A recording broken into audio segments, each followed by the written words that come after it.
Last में हमने जो आपका बार्लोस का मॉडल था, उसके बाद इंटरेक्टिव मॉडल को हमने कंप्लीट किया था, एंड देन लास्ट में उसके प्रिंसिपल्स देखे थे हमने। ऑस्कुड स्क्रैम मॉडल, जो कि इंटरेक्टिव मॉडल के अंतर्गत हमने पढ़ा था, right. Transaction model of communication हमने कंप्लीट किया था कि किस तरीके से इसमें संचार की प्रक्रिया होती है।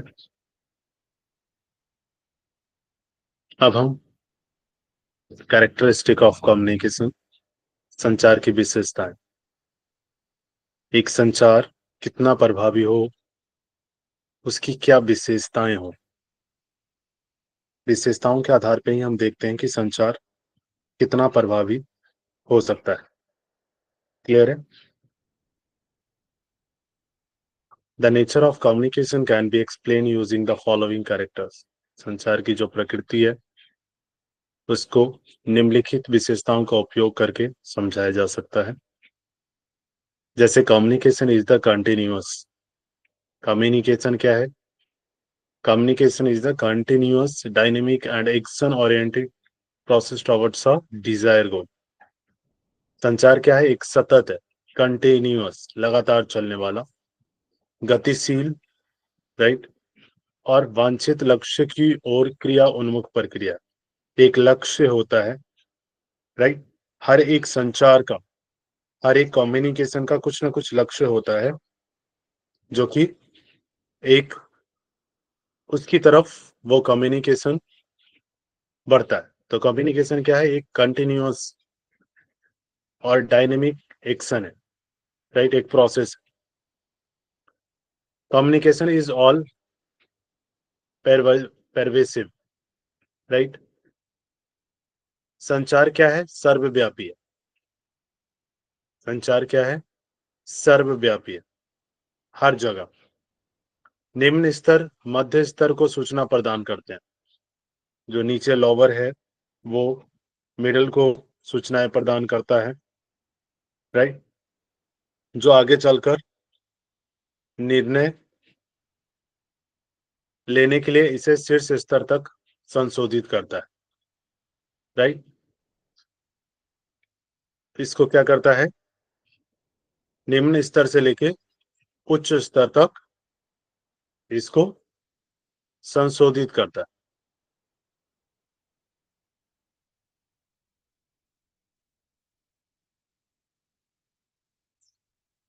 इसे ऊर्ध्वाधर और नीचे से ऊपर की ओर दृष्टिकोण कहा जाता है। जब जो कम्युनिकेशन है वो निचले स्तर से मध्य स्तर तक से होता हुआ जब ऊपर की तरफ बढ़ता है तो इसको क्या कहा जाता है?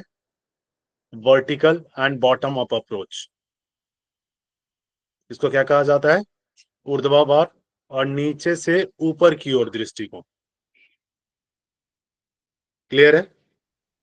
वर्टिकल में कहा जा रहा है, बॉटम अप अप्रोच में बॉटम से अप, निचले स्तर से ऊपर के स्तर की तरफ जो संप्रेषण हो रहा है, जो संचार हो रहा है, उसे क्या कहेंगे?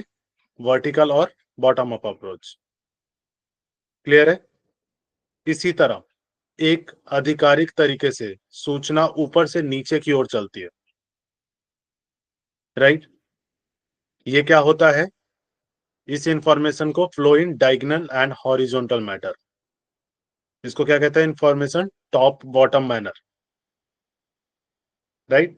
ऑथोरिटेटिव मैनर या information move in top to bottom, top से लेके बॉटम तक जो इंफॉर्मेशन होती है ये इन डायगोनल और हॉरिजॉन्टल मैनर, क्षैतिज तरीके से प्रवाहित होती है। यहाँ पे आपने दो अप्रोच देखा है, कौन कौन से? एक बॉटम अप, क्लियर है। एक कौन सा हो गया? Bottom up approach. और दूसरा क्या हो गया? Top to bottom. इसका एग्जांपल आप ले सकते हैं कि अगर एक कर्मचारी है, जैसे कोई आप मान के चलिए कोई कंपनी है, राइट। तो कंपनी में कई बार क्या होता है, जो नीचे काम करने वाले हैं, जो फील्ड में काम करने वाले हैं, राइट? तो फील्ड में काम करने वाले क्या करते हैं, अपनी रिपोर्ट्स को पहले जो उनके हेड होंगे उन तक पहुंचाया जाएगा। क्लियर है? उनको मेल किया जाएगा और उनसे फिर मेल को आगे मेन अथॉरिटी तक फॉरवर्ड किया जाता है, जो कंपनी के ऑनर होते हैं। क्लियर है? ऐसा ऐसा आपने बहुत कम ही देखा होगा, ऐसा संभव भी नहीं होता है कि एकदम से जो नीचे वाला पर्सन है वो डायरेक्टली ऑनर को रिपोर्ट सौंप रहा है, नहीं। क्लियर है?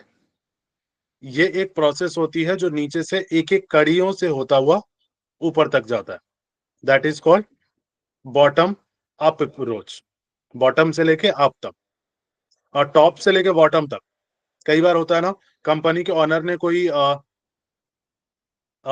लागू किया या तो कुछ भी, जैसे आपके कंपनी को लेके कोई नियम बनाया गया या कुछ ऐसा, तो वो डायरेक्टली क्या होता है, ऊपर से नीचे की तरफ फॉरवर्ड कर दिया जाता है।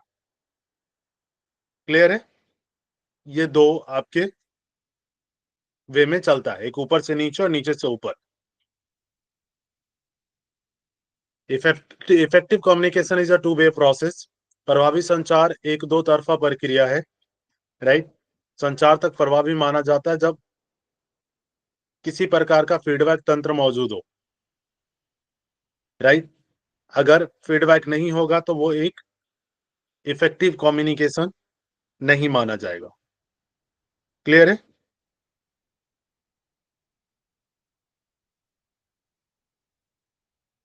Communication is always with a context and relationship aspect, right? In the both of terms, what you say and how you say matter, right? संचार हमेशा क्या है, संदर्भ और संबंध पहलू के साथ होता है, राइट? संचार क्या है, हमेशा संदर्भ और संबंध पहलू के साथ होता है, दोनों ही मामलों में। आप क्या कहते हैं और आप बात को कैसे कहते हैं। क्लियर है? क्या कह रहे हैं और किस तरीके से कह रहे हैं। क्लियर? एक ही संदेश को अधिकार पूर्वक या विनम्रता से संप्रेषित किया जा सकता है ना? अगर आप ये चीज कहें ये मेरा है, राइट? कोई भी आप सामान है, कोई भी वस्तु है, आप कहें ये मेरा है, तो ये तो आप विनम्रता पूर्वक भी कह सकते हैं ना कि ये मेरा है। बोलने का तरीका है।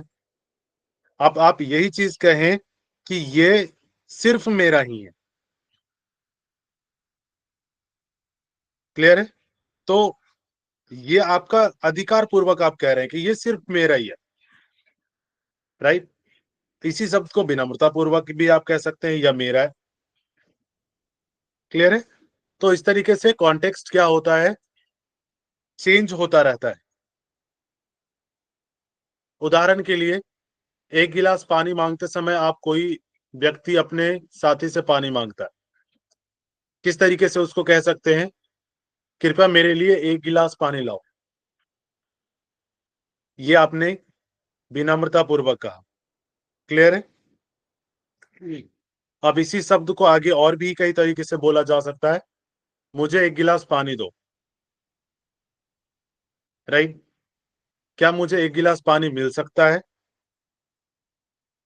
Question mark, right? अगर आप उसी वाक्य को और कहना चाहें, क्या आप मुझे एक गिलास पानी दे सकते हैं, राइट? ये सारे तरीके एक ही शब्द को, एक ही वाक्य को बोलने के भिन्न भिन्न तरीके हो सकते हैं। क्लियर है? यहां तक कि व्याकरण भी हमेशा निर्धारित नियमों से नहीं चलता, बल्कि भावनाओं और संवेदनाओं से चलता है, राइट? किस प्रकार की भावनाएं हैं, किस प्रकार की संवेदना है, उस प्रकार आप वाक्य को संशोधित करते हैं, उस प्रकार आप सेंटेंस बनाते हैं। क्लियर है? और प्रत्येक संदेश का उस व्यक्ति पर अलग अलग प्रभाव पड़ेगा जिससे आप बात कर रहे हैं।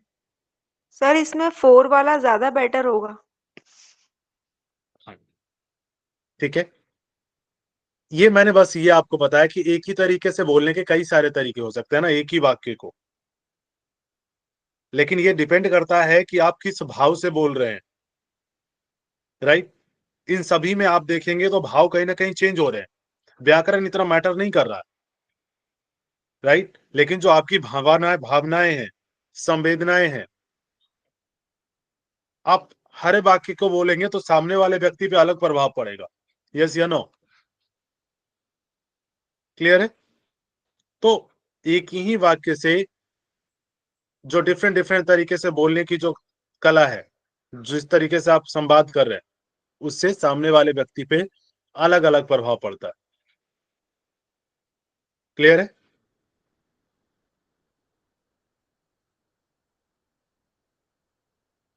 संचार क्या है? आदान प्रदान, समरूपता और पूरकता पर आधारित होते हैं, राइट। समरूपता, right. Symmetry refers to similarity and complementary refers to the difference in characteristics. Complementary क्या है? क्या डिफरेंस है अलग अलग कैरेक्टरिस्टिक में जो है, और सिमेट्री क्या है? क्या सिमिलरिटी है, समानता क्या है। क्लियर है? अगर हम बात करें संचार आदान प्रदान क्या है, समरूपता और पूरकता पर आधारित होते हैं। समरूपता किसको संदर्भित करता है? समानता को। और पूरकता विशेषताओं में अंतर को संदर्भित करता है। उदाहरण के लिए देख सकते हैं किस तरीके से, दो छात्र जो गणित में बहुत अच्छे हैं, है ना, दो स्टूडेंट मान के चलिए जो कि मैथ में बहुत अच्छे हैं, इनके बीच जो संवाद होगा, जो संचार होगा, वो अच्छा संचार संबंध होगा,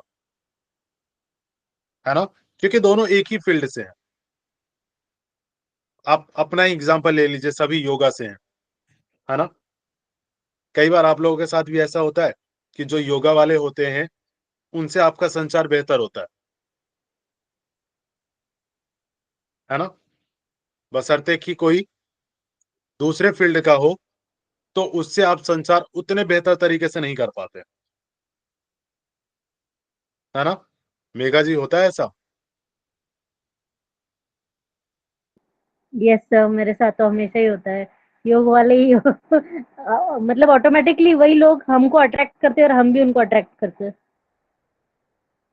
वो क्योंकि समानता है ना, दोनों में हम्म। समानता है, कुछ ना कुछ सिमिलरिटी है। यस तो सर। सिमिलर में जो संवाद है वो कहीं ना कहीं एक रुचिपूर्ण संवाद होता है ना, इंटरेक्टिव संवाद। ऐसा नहीं है कि नॉर्मल, कई बार संवाद आप कर रहे होते हैं लेकिन वो इंटरेक्टिव नहीं होता है, उस तरीके का संवाद नहीं होता, राइट। लेकिन अगर इसे डिफरेंट वे में ले तो दूसरी ओर मान लीजिए कि दो छात्र हैं, एक गणित में अच्छा है लेकिन अंग्रेजी में खराब है, और दूसरा अंग्रेजी में अच्छा है लेकिन गणित में खराब है। उनके बीच एक दूसरे के साथ अच्छा पूरक संबंध, पूरक संचार संबंध हो सकता है, क्योंकि वे एक दूसरे की कमजोरियों को की भरपाई करते हैं, राइट। अब मान के चलिए कि कोई दर्शन में वीक है ना, दर्शन उनको समझ में नहीं आ रहा लेकिन योग सूत्र समझ में आ रहा है। सामने वाले ऐसे हैं जिनको दर्शन नहीं समझ आ, उनको दर्शन नहीं समझ आ रहा, योग सूत्र अच्छे से समझ आ रहा, राइट। अपोजिट मान के चलिए कि एक टॉपिक किसी को समझ आ रहा है, दूसरा उसको नहीं आ रहा है, लेकिन दूसरा उसी टॉपिक को समझ में आ रहा है, लेकिन उसको पहले जो दूसरा वाला टॉपिक है उसको नहीं आ रहा। तो अगर आप इस तरीके से देखेंगे तब भी, क्योंकि दोनों एक दूसरे की कमजोरियों को अच्छे से जानते हैं, है ना, उनको पता है कि उसकी कमजोरी ये है और उनको ये पता है कि आपकी कमजोरी है, तब भी वो संवाद बेटर हो सकता है। क्लियर है? वो आपको उस तरीके का बेहतर समझा सकते हैं, जो दूसरा पर्सन है वो आपको वो वाला सब्जेक्ट बेटर समझा सकता है जो आपको नहीं आ रहा। क्लियर हुआ पूरक और समानता में? नीतू जी, यस जी, क्लियर हुआ? जी सर। चल, ठीक है। फिर नेक्स्ट है कॉमन लैंग्वेज। ये बहुत बार देखने को मिलता है ना। सामान्य भाषा, इससे संदेश के प्रेषक और प्राप्तकर्ता के बीच बेहतर समझ विकसित करने में मदद मिलती है और इस प्रकार संचार अधिक प्रभावी बनता है ना। कई बार आप होता है जैसे नॉर्थ के हैं साउथ में चले जाएं, उनके लिए कितना मुश्किल होता है, या साउथ के हैं नॉर्थ में आए, उनके लिए संवाद इजी होता है नहीं होता है? वो बोल रहे होते हैं, सामने वाला समझ ही नहीं रहा, राइट।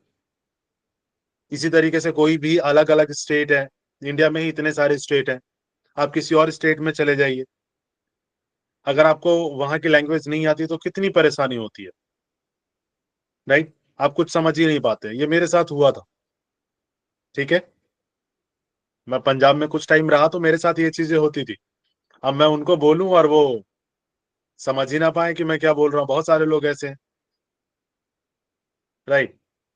और कहीं जा भी रहा हूं तो वहां पंजाबी में लिखा हुआ है, आप पढ़ ही नहीं सकते।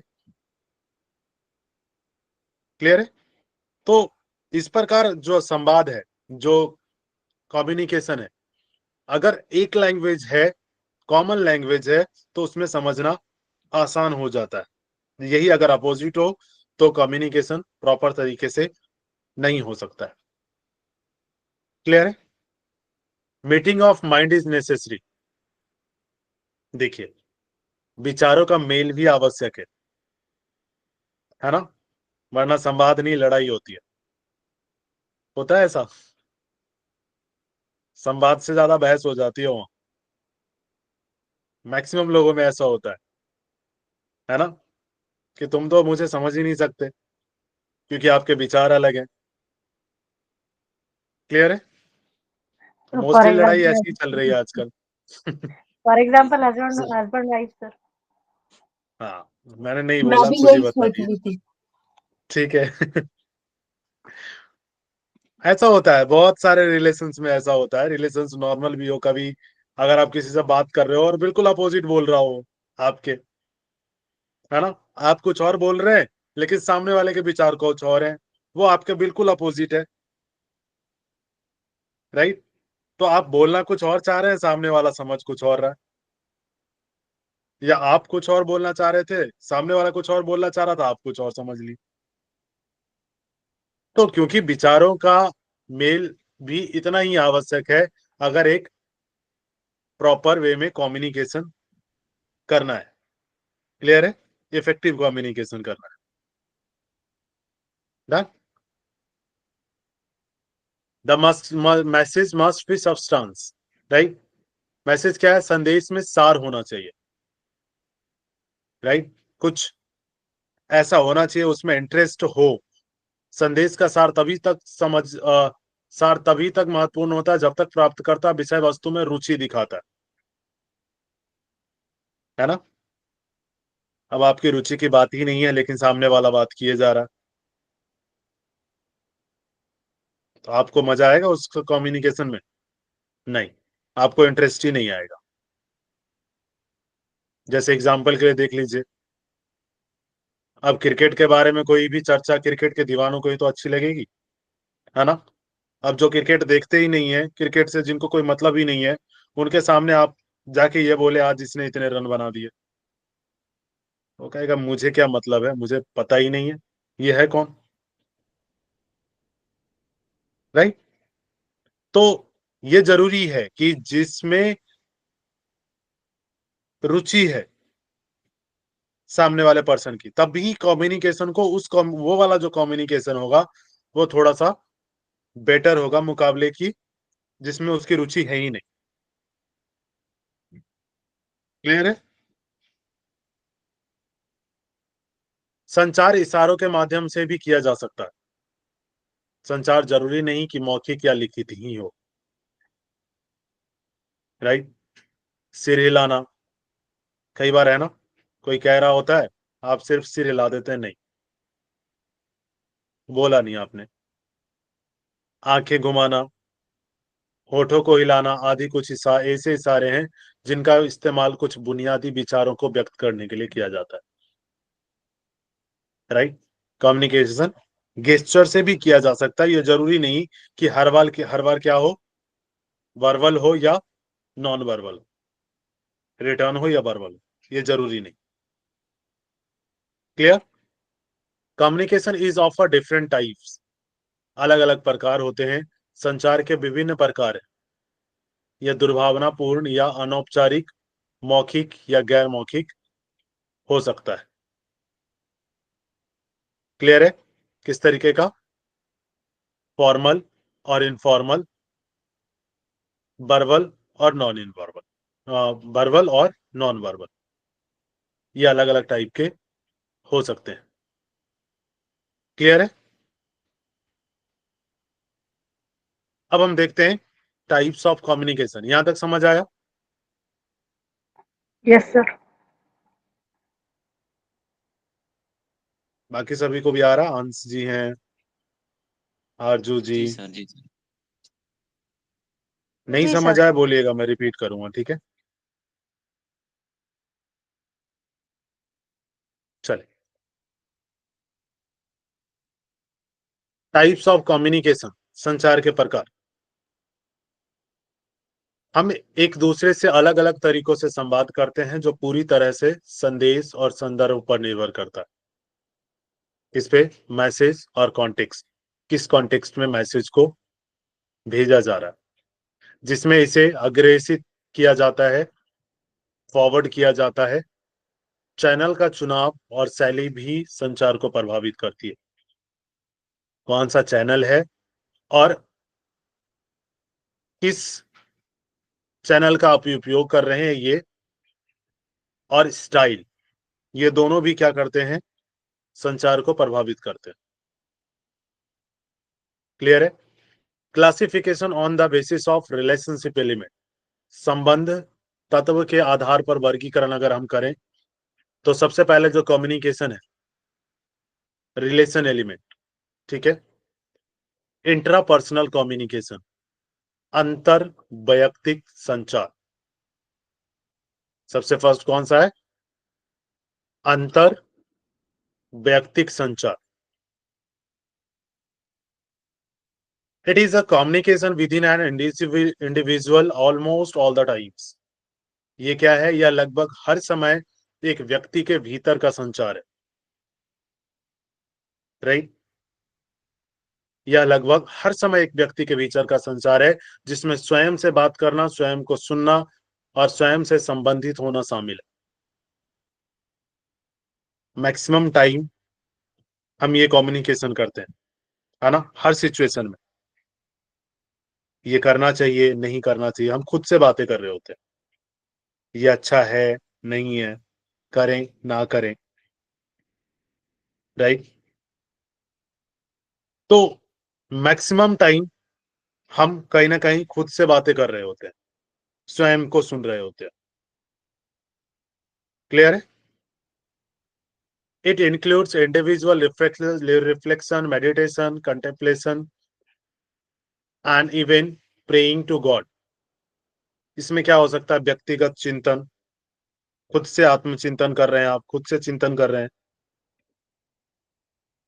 ध्यान, ध्यान भी क्या है? Intrapersonal communication. क्लियर है? ध्यान भी क्या है? सर ये दोबारा से रिपीट करिएगा प्लीज।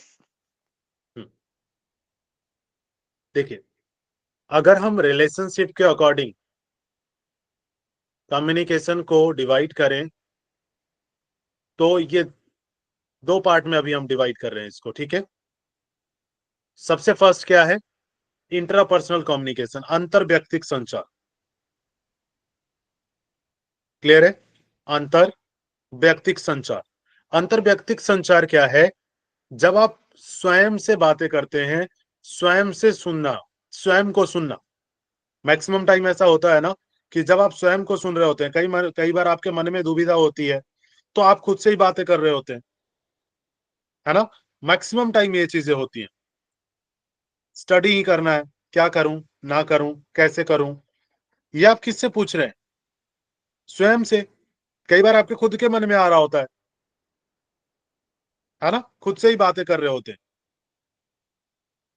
और इसमें अगर आप शामिल करना चाहेंगे तो व्यक्तिगत चिंतन खुद की, फिर ध्यान हो गया। ध्यान भी तो आप स्वयं के अंदर ही है ना? बाहर तो नहीं है। मनन हो गया, खुद में रिकॉग्नाइज करना। क्लियर है? यहां तक कि ईश्वर से प्रार्थना, आप हाथ तो जोड़े हैं, आंखें भी बंद है ना, कुछ बोल नहीं रहे, लेकिन अंदर तो बातें कर ही रहे हैं ना, है ना। कई लोग बहुत सारी चीजें मांग रहे होते हैं, लेकिन खुल के नहीं मांग रहे होते कि सामने वाला सुन ना ले कि मैंने क्या मांगा है ना। तो ये भी क्या है, अंतर व्यक्तिक संचार है, इंट्रापर्सनल, जो कि आप इनसाइड अपने अंदर कर रहे हैं। क्लियर? क्लियर हुआ? चल,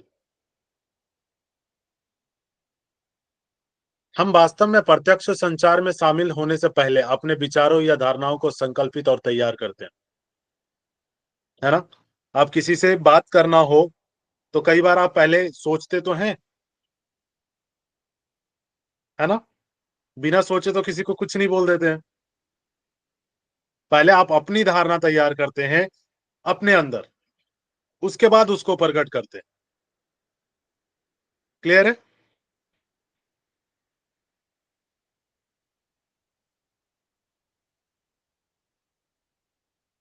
म्यूचरिंग the word such as oh my god, oh no, when in trouble, right, जब मुसीबत में हो, वाह, थैंक गॉड, जैसे शब्दों का उच्चारण करना अंतर व्यक्तिक संचार के कुछ सामान्य उदाहरण है ना। थैंक गॉड, वाओ, इस तरीके के जो कुछ शब्द हैं, ये किसके अंतर्गत आते हैं? इंट्रापर्सनल कम्युनिकेशन के अंतर्गत। क्लियर है?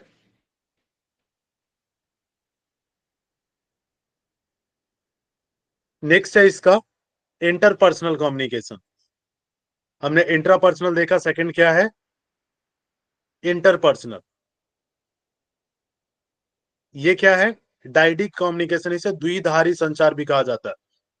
अपने आप से नहीं, किसी और से, दो, एक नहीं दो, ठीक है। या दो लोगों के बीच आमने सामने नियमित संचार का सार्वभौमिक रूप है, संदेश भेजने और प्राप्त करने दोनों के दौरान। ये आपस की बात है, जैसे किसी और के साथ कर रहे हैं उस तरीके का। क्लियर है? ये इंटर जो पर्सनल कम्युनिकेशन है, ये दो तरीके के हो सकते हैं, औपचारिक या अनौपचारिक, मौखिक या अशाब्दिक हो सकते हैं, राइट। फॉर्मल और इनफॉर्मल, वर्बल और नॉन वर्बल हो सकते हैं। कौन से? Interpersonal communication.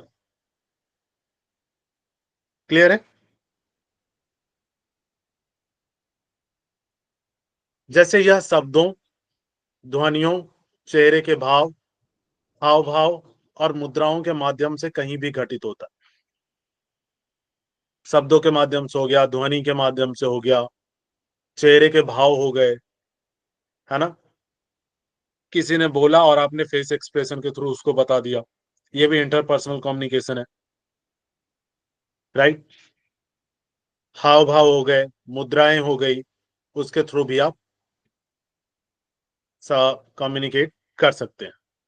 यह एक प्रभावी संचार स्थिति है क्योंकि आपको तत्काल प्रतिक्रिया प्राप्त होती है। आपने बोला, सामने वाले ने जवाब दिया, तो इसमें आपको एट अ टाइम आपको फीडबैक रिसीव हो जाता है। प्रेषक और प्राप्तकर्ता के बीच, जो भेज रहा है और जो प्राप्त कर रहा है, उसके कार्य निकटता के कारण जो निकटता है, ठीक है, प्रॉक्सिमिटी जो है, पारस्परिक संचार में भावनात्मक अपील भी होते हैं, इमोशनल, राइट। यह प्रेरित, प्रोत्साहित और संवाद कर सकता है, मोटिवेट करना, इनकरेज करना। क्लियर है? संचार के किसी भी अन्य रूप की तुलना में अधिक प्रभावी ढंग से कार्य का समन्वय करता है। अगर दूसरे संचार की बात करें तो इसमें क्या है, ये ज्यादा बेटर तरीके से और इफेक्टिव कम्युनिकेशन है। क्लियर है? The efficiency of interpersonal communication depends very much on the mutual relationship between two partners in communication, their status, roles and skills. इसमें जो आपसी संबंध है उनकी स्थिति, भूमिका और कौशल पर बहुत अधिक निर्भर करती है, किस स्थिति में है ना? एक हायर क्लास है और एक लोअर क्लास है, तो इस तरीके में कहीं ना कहीं ज्यादा बेटर संवाद होना पॉसिबल नहीं है। क्लियर है? उसी तरीके से आपका जो स्टेटस क्या है, आपका रोल क्या है, आपके स्किल्स क्या है, इस तरीके में अगर ये बेटर हो तो कहीं ना कहीं उस वे में आपका जो कम्युनिकेशन है वो ज्यादा बेटर होता है। क्लियर है? इसमें अफवाह फैलाने की गुंजाइश अधिक है। पारस्परिक संचार को औपचारिक बैठक और सम्मेलन या अनौपचारिक परिवार के सदस्यों या दोस्तों के साथ निजी चर्चा संसार में विभाजित किया जा सकता है। क्लियर है? इंटरपर्सनल को किस में किया जा सकता है? या तो ऐसा हो सकता है कि जैसे कोई मीटिंग चल रही हो, है ना, तो मीटिंग वाला जो सम्मेलन होगा वो क्या होगा, औपचारिक होगा, फॉर्मल। और इनफॉर्मल में क्या आ जाएगा, जैसे आप घर पे बातें कर रहे हो आपस में, है ना, जो घर में बातें कर रहे हैं, आपस में बातें कर रहे हैं, राइट, तो वो इनफॉर्मल के अंतर्गत आ जाएगा और इसमें फॉर्मल के अंतर्गत आ जाएगा। क्लियर हुआ? इंट्रापर्सनल, इंटरपर्सनल, कोई डाउट तो नहीं? सर इसमें जैसे व्हाट्सएप पे बात करते हैं, जैसे आप समझा रहे हो, तो ये भी शामिल हो सकता है क्या? हाँ, मैंने क्या कहा, मौखिक या लिखित दोनों शामिल हो सकते हैं। क्लियर है? हाँ। मौखिक और लिखित दोनों है, गेस्चर्स भी आ जाएंगे। Okay, okay sir. चल। इंट्रापर्सनल, इंटरपर्सनल, अब हम देखते हैं ग्रुप कम्युनिकेशन, समूह संचार। समूह संचार की स्थितियां दैनिक जीवन में काफी आम है ना, normal day to day life में ये नॉर्मल है। हमारी शैक्षिक पृष्ठभूमि, राइट, जो हमारा एजुकेशनल बैकग्राउंड है, प्रोफेशन है, इकोनॉमिक स्टेटस हो गया, रिलीजियस एफिलिएशन हो गया, आर्थिक स्थिति, धार्मिक संबंधता आदि हमें अलग पहचान देते हैं और हमें एक ही समय में एक या अधिक समूहों से संबंधित बनाते हैं, है ना। कितने समूह हो गया, अलग अलग हो गया ना। हमारी शैक्षिक पृष्ठभूमि हो गई, उसका समूह अलग हो गया। जहां हम वर्क करते हैं उसका समूह अलग हो गया, है ना। आर्थिक स्थिति के अकॉर्डिंग हमारा समूह अलग हो गया। धार्मिक संबंधता, किस धर्म से आप संबंधित है उसके अकॉर्डिंग आपका समूह अलग हो गया। और ये सभी क्या है, एक अलग अलग आपको पहचान देता है ना। आर्थिक रूप से आपकी पहचान अलग होगी, शैक्षिक रूप से आपकी पहचान अलग होगी, आप क्या व्यवसाय करते हैं, क्या वर्क करते हैं, उसके अकॉर्डिंग आपकी जो पर्सनैलिटी होगी वो अलग होगी। क्लियर है? तो डिफरेंट डिफरेंट समूह है और डिफरेंट डिफरेंट समूह से आप संबंधित होते हैं कहीं ना कहीं, हमें अलग पहचान देते हैं और हमें एक ही समय में एक या अधिक समूहों में संबंधित बनाते हैं। एक समूह एक सामान्य लक्ष्य वाले कई लोगों का समूह होता है। एक समूह क्या होता है, सामान्य लक्ष्य, जिनका एक इक्वल गोल है, राइट। लोगों का एक समूह होता है जो लक्ष्य को प्राप्त करने के लिए एक दूसरे के साथ बातचीत करते हैं, जो एक दूसरे के अस्तित्व को पहचानते हैं। जैसे यहाँ पे सभी का गोल क्या है, नेट क्वालिफाई करना, है ना, नेट क्वालिफाई करना, जीआरएफ क्वालिफाई करना। तो यहाँ पे क्या है, ये भी एक समूह हो गया, है ना, जिसमें सबका गोल क्या है, सेम है। यहाँ पे आर्थिक रूप से तो गोल नहीं है ना, कि आर्थिक रूप से कोई समूह है या कोई सामाजिक समूह है या स्टेटस से रिलेटेड समूह है, नहीं, है ना। यहाँ ग्रुप किस चीज का बना हुआ है, गोल के अकॉर्डिंग, लक्ष्य के अकॉर्डिंग। सबका लक्ष्य क्या है, एक ही है। तो लक्ष्य को प्राप्त करने के लिए कई बार होता है एक दूसरे से बातचीत कर रहे हैं, है ना, एक दूसरे के अस्तित्व को पहचानते हैं, राइट, एक दूसरे से हेल्प लेते हैं, क्लियर है, और खुद को समूह का एक हिस्सा मानते हैं, क्लियर है। सभी कहते हैं ना, हम सभी किसके परिवार हैं, गुरु परंपरा योग संस्थान के। तो ये एक किस पे आधारित है, एक गोल पे आधारित है ना, सबका एक लक्ष्य है और उस लक्ष्य की तरफ एक समूह में आगे बढ़ रहे हैं। उस लक्ष्य के अकॉर्डिंग ही समूह बना हुआ है, जिसमें सभी एक दूसरे से कनेक्टेड है, क्लियर हुआ। एक व्यक्ति एक साथ एक से अधिक समूहों से संबंधित हो सकता है ना, ऐसा ही है, सभी कहीं ना कहीं डिफरेंट डिफरेंट ग्रुप से संबंधित है, क्योंकि हम में से अधिकांश लोग अकेले नहीं रहते हैं, इसीलिए क्या है, हम समूहों में रहते हैं, सभी प्रकार के समूह, डिफरेंट डिफरेंट टाइप्स के, है ना। व्यक्ति अकेला नहीं रह सकता, इसलिए कहते हैं ना कि व्यक्ति क्या है, मनुष्य एक सामाजिक प्राणी है, एक समाज में रहता है, और वो डिफरेंट डिफरेंट टाइप्स का समाज हो सकता है, गोल पे आधारित हो गया, चाहे स्टेटस पे, आर्थिक, ये सारी चीज टाइप के अलग अलग समूह हो गए, क्लियर है। ये दो प्रकार के ग्रुप्स हो सकते हैं, प्राइमरी ग्रुप्स और सेकेंडरी ग्रुप्स, क्लियर है। ये क्या, दो प्रकार के हो सकते हैं, एक तो प्राइमरी और दूसरा सेकेंडरी।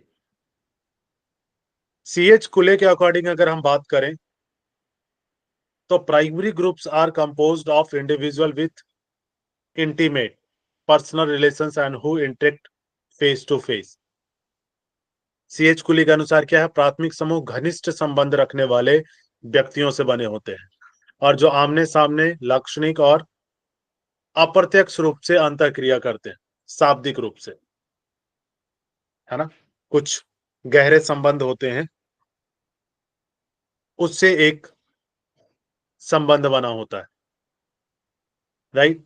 और वहां क्या करते हैं, शाब्दिक रूप से संचार होता है, यह शारीरिक दूरी के बजाय अंतरंगता या सामाजिक दूरी की डिग्री है जो प्राथमिक समूह को निर्धारित करती है। परिवार को एक प्राथमिक समूह माना जाता है। परिवार क्या है, एक प्राथमिक समूह है, इसमें सब एक दूसरे से कहीं ना कहीं जुड़े होते हैं और अंतःक्रिया करते हैं, अप्रत्यक्ष रूप से, जरूरी नहीं है कि प्रत्यक्ष रूप से,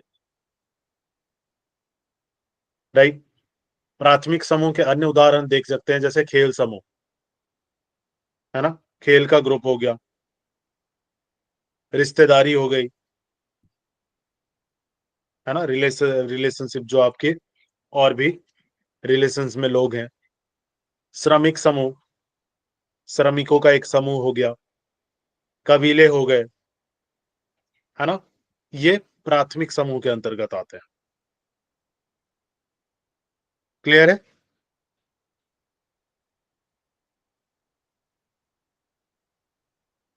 आगे देखते हैं सेकेंडरी ग्रुप। सेकेंडरी ग्रुप क्या है, द्वितीय समूह वो होते हैं जिनमें व्यक्तियों के बीच औपचारिक, फॉर्मल, अवैयक्तिक, right, and status relationship, right, स्थिति संबंध होते हैं। अन्य सभी समूह जो प्राथमिक नहीं है उन्हें द्वितीयक माना जाता है, जैसे डिफरेंट डिफरेंट हो गए, स्टैटिकल हो गया, है ना, सांख्यिकी, जनसंख्यिकीय व्यवस्था हो गई, सामान्य चेतना, सामाजिक हो गया, वास्तविक संघ, संज्ञात्मक समूह, औपचारिक संरचना हो सकते हैं, राइट, जिनको अगर आप माने कि जो जैसे गोल आधारित हमने कहा, ये सारे द्वितीयक में आ जाएंगे, ठीक है, formal, impersonal and status relationship, right, all other groups which are not primary are considered secondary. रिश्तेदारी, श्रमिक समूह, कबीले को छोड़ के जो बाकी समूह है वो सारे के सारे सेकेंडरी के अंतर्गत आ जाएंगे। क्लियर है?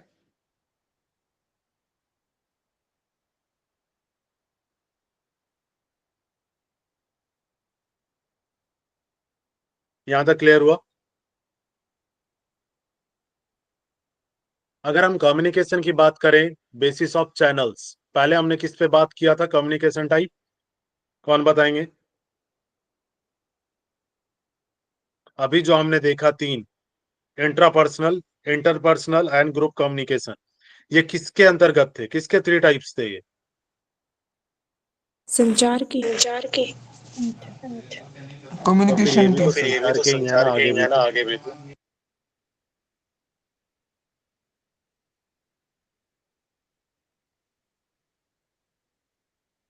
On the basis of elements, तत्वों के आधार पे हमने देखा था, याद आया?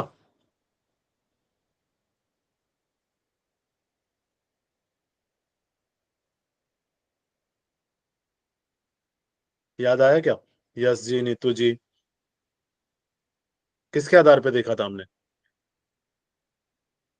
Classification on the basis of relationship elements, संबंध के आधार पर, संबंध तत्व के आधार पर। क्लियर हो गए? संबंध तत्व के आधार पर कितने हो गए? तीन। और तीन पायल जी बताएंगी कौन कौन से हैं?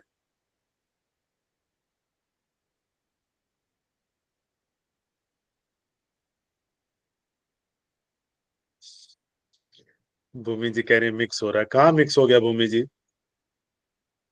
तो थोड़ा सा ऐसा लग रहा है कि मिक्स एंड मैच ही हो रहा है कि एक्चुअली क्या नया टॉपिक है, शायद इसीलिए इस पे इतना ज्यादा कम्युनिकेशन नहीं होगा कम्युनिकेशन मिक्स, हम क्लियर कम्युनिकेशन। कर देंगे, मिक्स नहीं होगा। शायद ठीक है, क्वेश्चंस करेंगे तो थोड़ा और क्लियरिटी हो जाएगी। क्वेश्चन करेंगे तो और इजी होगा। अभी भी इजी ही है, अभी कुछ हार्ड नहीं है ना? ठीक है, स्वाति जी, कौन कौन से बताया मैंने अभी? रिलेशनशिप के आधार पर, संबंध के आधार के पे कितने हैं, कितने प्रकार हैं कम्युनिकेशन के?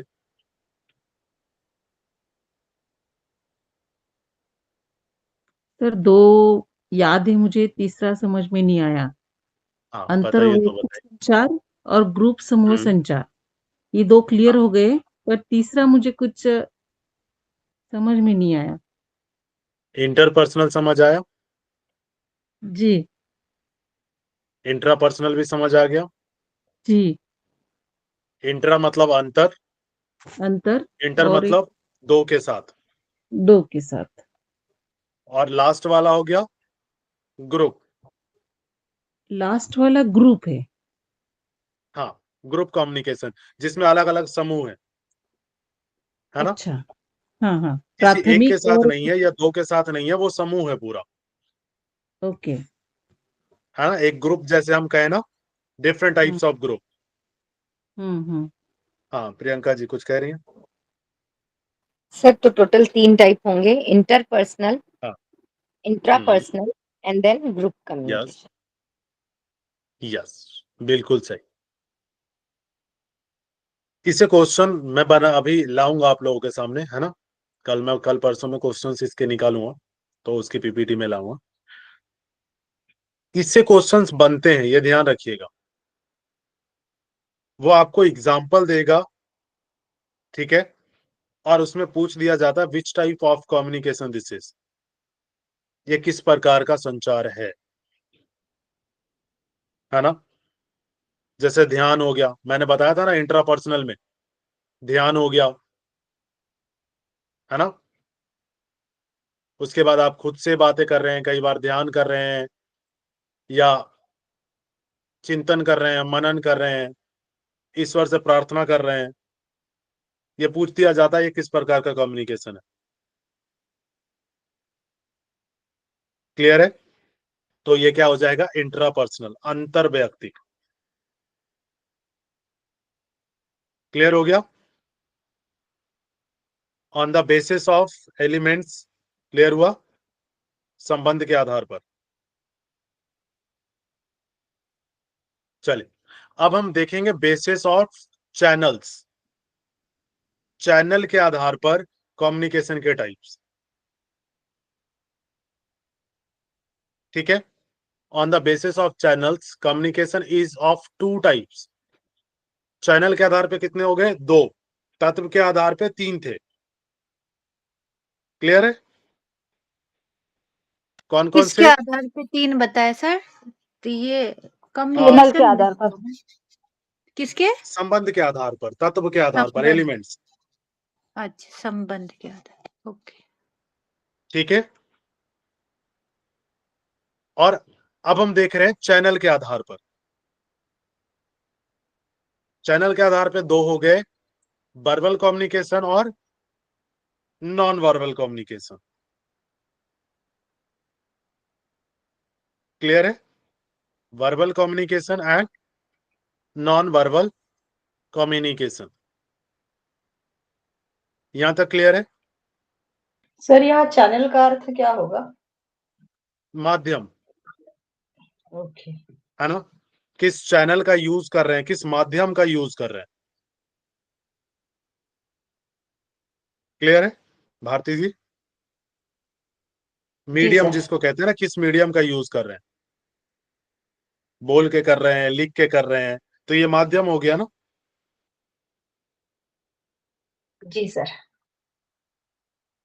आज इतना ही रखेंगे, नहीं तो मुझे लगता है खिचड़ी बना देंगे।